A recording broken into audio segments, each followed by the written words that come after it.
Sorry, video cut out. So yeah, I have the switch on the winch inside, and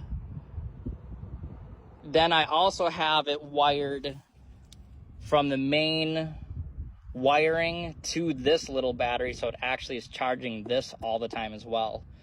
Now that I know I would actually have this solar panel, I would probably wire this battery to that battery inside or right to the solar panel, because this, you know, does literally nothing. It just has to stay charged for the brakes in case of an emergency.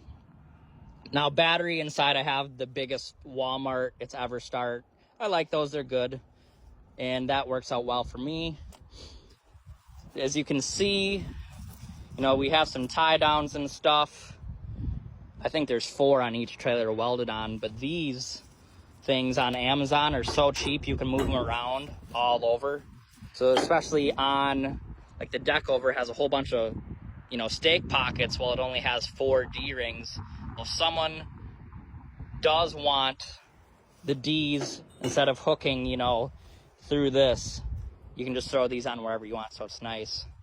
Get strong fenders. These are 10,000 pound trailers, so I'm only like, you know, 130 pounds. I can stand on these. I don't know if a heavier guy could, but they're at least way more heavy duty than the weaker ones. Another thing is, these are the type of pins I was talking about before with the jack up there.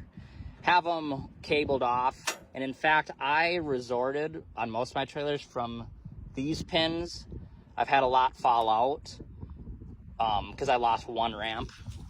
And I switched to, well, on this trailer, we only have one, which I hate, but I actually have just a normal pin, as you can see, we're trying out, because that's the one I lost the ramp on. And then over here I'm testing, I found this kind of new pin. Look at this.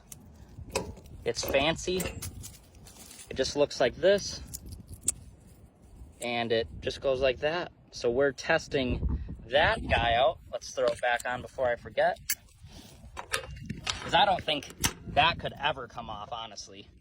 So I like that. Got spare tire.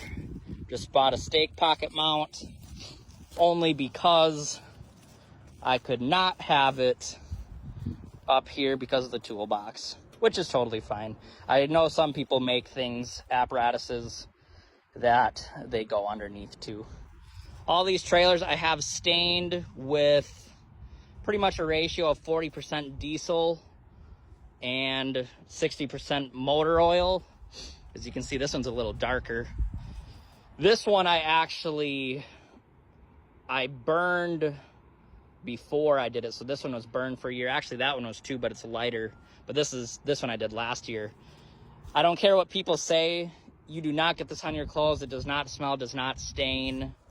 Now, I did a really light coat because I didn't want it to do it too thick. But with that diesel, you just roll it on with a paint roller, and it's great. This one I had painted, and the paint was all, well, it was like undercoating paint, and it was all flaking off, so I power washed it off and then did the diesel and motor oil. The more used motor oil seems to work better, or diesel motor oil, but it doesn't really matter. And then these ramp extensions are nice. They're at my local dealer. They're solid metal, and they just, you know, extend your ramps back there. So if you have a car that's low to the ground, they are awesome. I'm trying to think what else, but that is all that I have right now. Heck yeah.